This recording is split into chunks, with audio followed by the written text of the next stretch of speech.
Hello friends, welcome to Masters Academy YouTube channel. Last video में आपको हमने Doppler's effect के बारे में बताया था। डॉपलर्स इफेक्ट क्या होता है, इसके पूरे प्रॉपर्टीज़ के बारे में समझे थे, बहुत सारा केस समझे थे और उस केस में हम लोग सारे चीज़ को डिस्कस किए थे।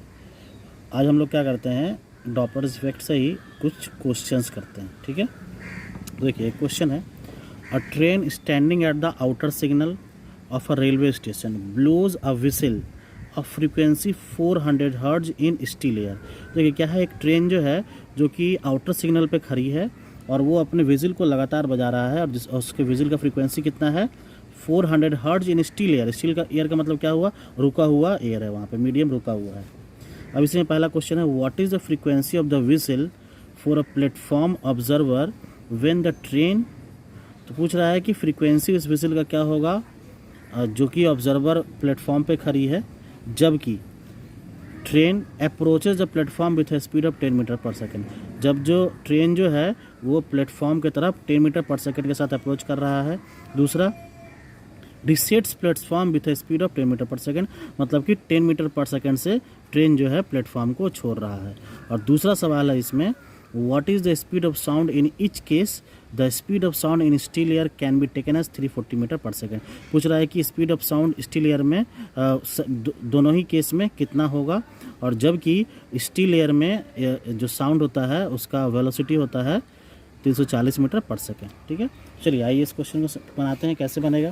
तो देखिए पहला सवाल है कि ऑब्जर्वर, देखिए मान लीजिए कि ऑब्जर्वर है, तो ऑब्जर्वर ये रेस्ट में है, ये रेस्ट में है और ये ट्रेन जो सोर्स है, क्योंकि ट्रेन क्या हो गया, सोर्स वो 10 मीटर पर सेकेंड से वो ऑब्जर्वर की तरफ बढ़ रहा है, मतलब प्लेटफॉर्म की तरफ बढ़ रहा है। ठीक है, ये हम लोग फर्स्ट का ए, ध्यान रहे ये फर्स्ट का ए हम लोग बना रहे हैं।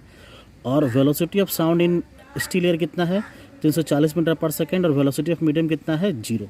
ठीक है, तो अब इसका एपरेंट फ्रीक्वेंसी कितना हो जाएगा, तो इसके लिए फॉर्मूला आपको हम बताए थे, f dash is equal to v plus V M minus V O.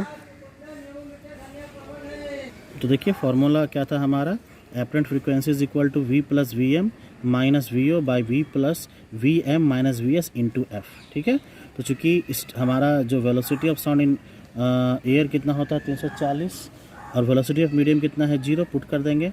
फिर से velocity of sound in air 340 और वेलोसिटी ऑफ मीडियम कितना है, देखिए वेलोसिटी ऑफ मीडियम भी 0 होगा और वेलोसिटी ऑफ सोर्स कितना हो जाएगा, वेलोसिटी ऑफ सोर्स हो जाएगा 10 मीटर पर सेकेंड, और ऊपर में वेलोसिटी ऑफ ऑब्जर्वर है वो तो रेस्ट में है, वो भी 0 हो जाएगा।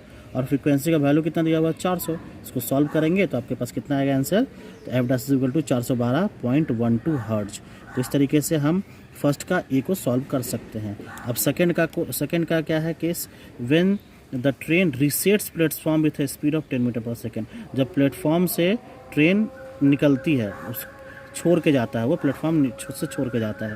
तो देखिए, तो ये देखिए ये सोर्स है हमारा, तो सोर्स है तो ये इस तरीके से ये ऑब्जर्वर से दूर जा रहा है, तो ये 10 मीटर पर सेकंड से दूर जा रहा है। ठीक है, और वेलोसिटी जो है वो ऑब्जर्वर तक कितना है 340 मीटर पर सेकंड।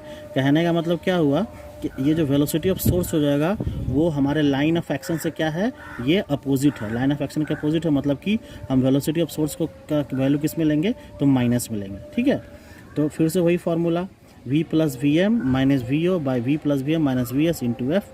तो v का वैल्यू 340, अब मीडियम अभी भी 0 है, वेलोसिटी ऑफ ऑब्जर्वर वो भी 0 है क्योंकि ऑब्जर्वर अभी भी 0 मतलब रेस्ट में है। Velocity of air 340, velocity of sound in air 340 और वेलोसिटी ऑफ मीडियम फिर से 0 और वेलोसिटी ऑफ सोर्स कितना है 10, लेकिन माइनस 10 पुट करेंगे तो माइनस माइनस प्लस हो जाएगा, 340 प्लस 10 और फ्रीक्वेंसी का वैल्यू 400 दिया हुआ है। तो इसको हम लोग सॉल्व करेंगे तो हमारे पास वैल्यू कितना आ जाएगा 388.5 हर्ट्ज। ठीक है, अब क्वेश्चन है second, what is the speed of sound in each case.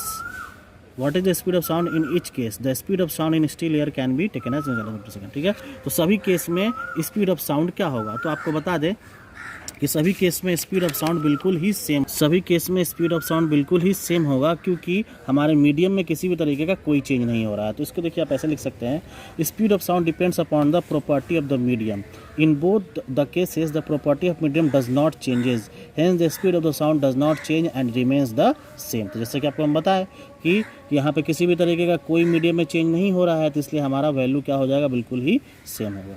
आइए कुछ और क्वेश्चंस देखते हैं related to Doppler's effect. A train standing in a station yard, एक कोई ट्रेन है जो कि स्टेशन यार्ड में खड़ी है, blows a whistle of frequency 400 hertz, और वो अपने हॉर्न को, अपने विजिल को वो बजा रहा है जिसका फ्रीक्वेंसी कितना है 400 हर्ट्ज इन स्टिल एयर।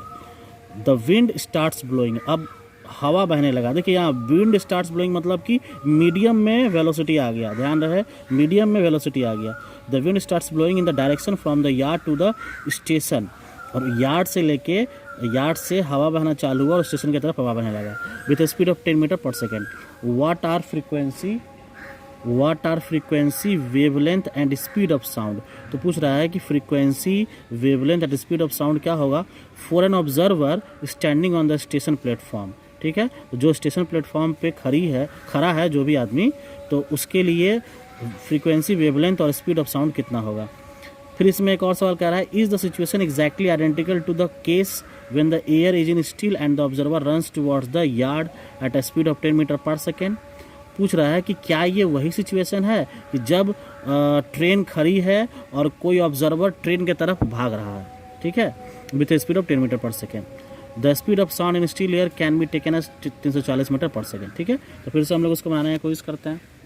तो देखिए फ्रीक्वेंसी कितना है 400 हर्ट्ज, और वेलोसिटी, अब देखिए यहाँ पे साउंड का वेलोसिटी कितना हो जाएगा, क्योंकि साउंड का वेलोसिटी v होता है, अब मीडियम का ही वेलोसिटी है तो v प्लस वी, ये क्या हो जाएगा साउंड का वेलोसिटी, क्योंकि मीडियम भी फ्लो करने लगा, मीडियम भी हवा के साथ फ्लो करने लगा, तो इसलिए इसका साउंड का वेलोसिटी कितना हो जाएगा v प्लस वी। ठीक है, तो वेवलेंथ कितना हो जाएगा, क्योंकि वेवलेंथ बराबर फॉर्मूला आप लोग जानते हैं वेलोसिटी बाई फ्रीक्वेंसी होता है, तो वेलोसिटी हमारा कितना है v plus we M by F, v plus we M by F, तो v plus we M, v कितना है 340 और वी एम कितना है 10 और f का वैल्यू कितना है 400। सॉल्व करेंगे तो हमारा वेवलेंथ कितना आ गया 0.875 मीटर, 0.875 मीटर। ठीक है, ध्यान रहे हमारा वैल्यू कितना होगा 0.875 मीटर। अब हमारा जो एपरेंट फ्रीक्वेंसी है, मतलब कि वो जो इंसान खड़ा है वहाँ स्टेशन पे, उसको कितना फ्रीक्वेंसी से सुनाई देगा ये हम बताते हैं। तो देखिए, तो जो सोर्स है वो रेस्ट में है और ऑब्जर्वर क्या है वो भी रेस्ट में है, लेकिन मीडियम का वेलोसिटी कितना है 10 मीटर पर सेकेंड। ठीक है, 10 मीटर पर सेकेंड। तो इस तरीके से हम इसके वैल्यू को निकाल सकते हैं। देखिए F dash is equal to V minus V O by V minus V S into F, तो 340 प्लस 10 बाई 340 इंटू 400।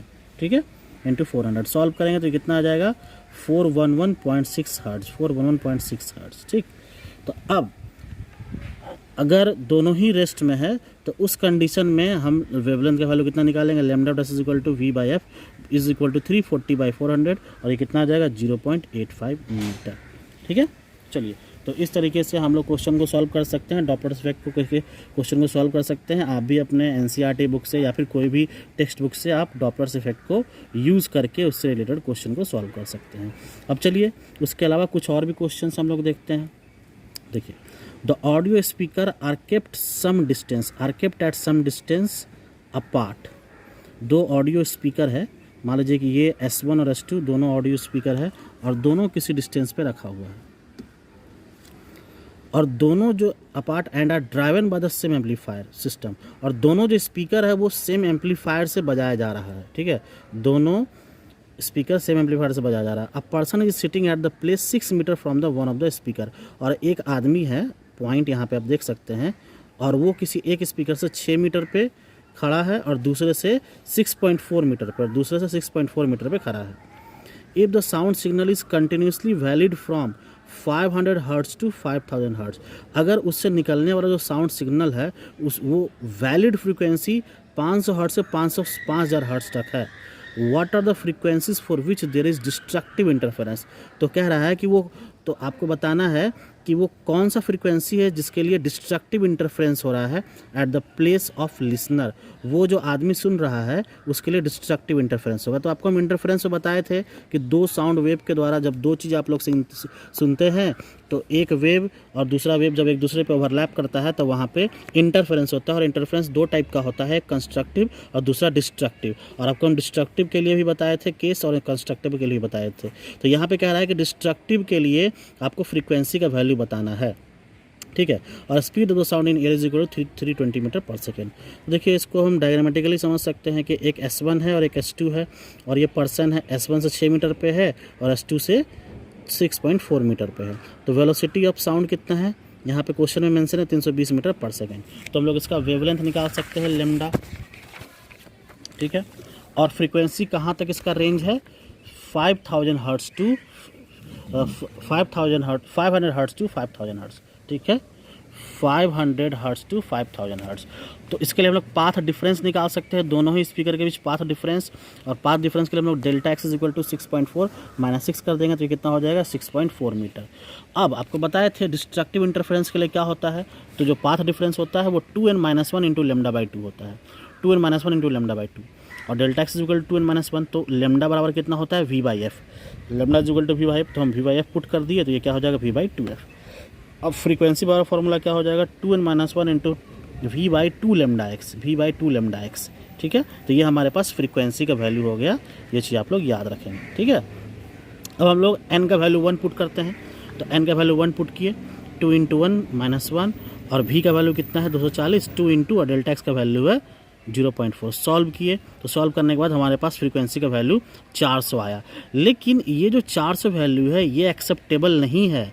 क्यों एक्सेप्टेबल नहीं है, क्योंकि क्वेश्चन में मेंशन है कि जो फ्रीक्वेंसी स्पीकर के द्वारा निकल रहा है वो 500 से 5000 हर्ट्ज तक है, तो इसलिए ये फ्रीक्वेंसी वैलिड नहीं होगा, ठीक है। अब हम लोग फिर से पुट करते हैं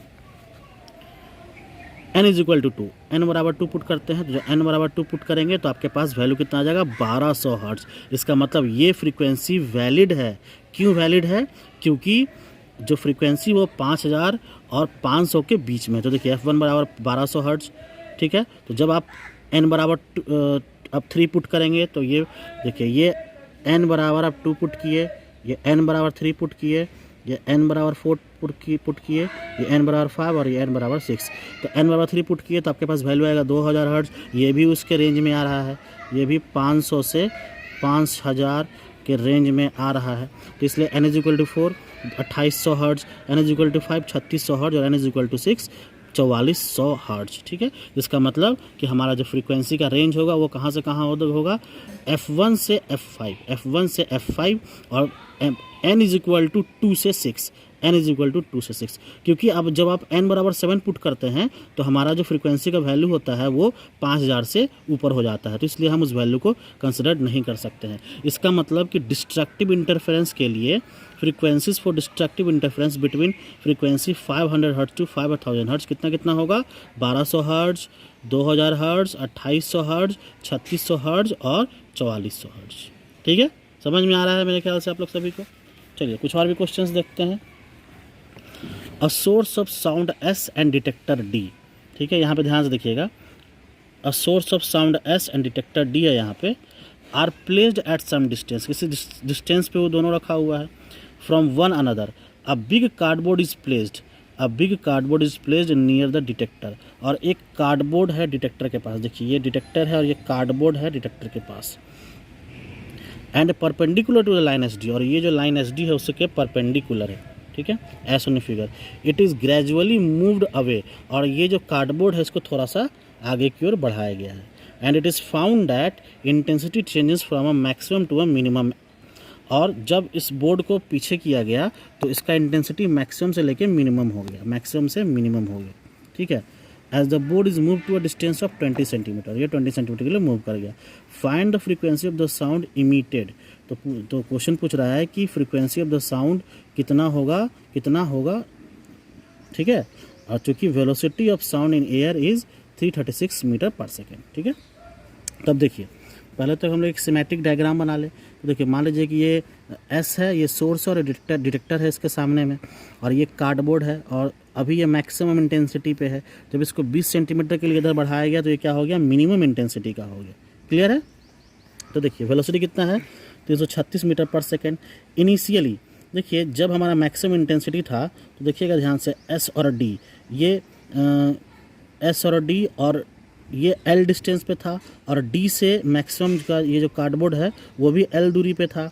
तो हमारा जो डेल्टा X का वैल्यू होगा, जो पाथ डिफरेंस होगा वो कितना हो जाएगा 2L, वो कितना हो जाएगा 2L, ठीक। This path difference will be 2L। और चूंकि ये मैक्सिमम इंटेंसिटी है, इसका मतलब यहाँ पे कंस्ट्रक्टिव इंटरफेरेंस हो रहा होगा। आपको हम बताए थे कि जब मैक्सिमम इंटेंसिटी होता है तो कंस्ट्रक्टिव इंटरफेरेंस, और मिनिमम इंटेंसिटी होता है तो डिस्ट्रक्टिव इंटरफेरेंस। तो delta X is equal to 2L and this will be equal to 2n λ/2, क्योंकि ये मैक्सिमम इंटेंसिटी है। ठीक है, अब फाइनली ये यहाँ से लेकर यहाँ तक मूव कर गया, यहाँ से लेकर यहाँ तक मूव गया। कितना मूव किया? यहाँ से यहाँ x गया, तो साउंड जब यहाँ से यहाँ गया होगा तो टकरा के भी तो वापस आया होगा। इसका मतलब x जितना गया और x ही वापस आया। तो अब जो डेल्टा x जो का वैल्यू हो जाएगा वो कितना हो जाएगा? 2L + 2x। ये L 2L और फिर ये x फिर वापस आया, वो हो गया 2x। 2L + 2x। और ये चूँकि कंस्ट्रक्टिव इंटरफेरेंस है, ये यहाँ पे सॉरी ये डिस्ट्रक्टिव, क्योंकि मिनिमम इंटेंसिटी हो गया, तो इसके लिए हम लोग वैल्यू क्या लिखते हैं? n + 1/2 into lambda. ठीक है, n + 1/2 इंटू लेमडा। और पाथ डिफरेंस कितना हो जाएगा? Delta x minus delta x plus delta x dash. ठीक, तो माइनस डेल्टा एक्स का वैल्यू यहाँ पे क्या होगा? डेल्टा एक्स का वैल्यू 2L - 2L। ठीक है, और इस डेल्टा एक्स डैश का वैल्यू क्या हो जाएगा? 2L + 2x, क्योंकि यहाँ पे डेल्टा एक्स डैश का वैल्यू हम लिए हैं 2L + 2x। क्लियर है? तो अब इसके जगह पे हम क्या लिख सकते हैं? 2L की जगह क्या लिख सकते हैं? -2n λ/2। और इसके जगह पे क्या लिख सकते हैं? इसकी जगह पे n + 1/2 लेमडा। तो +2x is equal to -12 λ/2 + 12 λ/2 + λ/2 cancel कर देंगे, तो हमारे पास जो 2x का वैल्यू आया वो आ गया v/2f। ठीक है, इनफैक्ट 2x का वैल्यू आता है λ/2, 2x का वैल्यू आएगा λ/2 और लेमडा का वैल्यू हम लोग लेते हैं v/f। तो ये 2x का वैल्यू कितना हो जाएगा? v/2f। और फ्रीक्वेंसी का वैल्यू कितना हो जाएगा? v/4x। फ्रीक्वेंसी का वैल्यू v/4x। और f इज इक्वल टू v का वैल्यू 336 और 4 × 0.2, क्योंकि x जो है वो 2.20 सेंटीमीटर आगे बढ़ा था, तो उसको हम लोग 0.2 लिख सकते हैं। तो इसको सॉल्व करेंगे तो हमारा फ्रीक्वेंसी का वैल्यू कितना आ गया? 420 हर्ट्ज। तो इस तरीके से हम लोग इस प्रॉब्लम को सॉल्व करते हैं। आशा करते हैं आप लोग को ये अच्छे तरीके से समझ में आ रहा होगा। अगर नहीं समझ में आ रहा होगा तो आप कमेंट बॉक्स में पूछ सकते हैं, और कोशिश करें मैक्सिमम क्वेश्चन को बनाने का अपने टेक्स्ट बुक से। आज के लिए इतना ही। Thank you.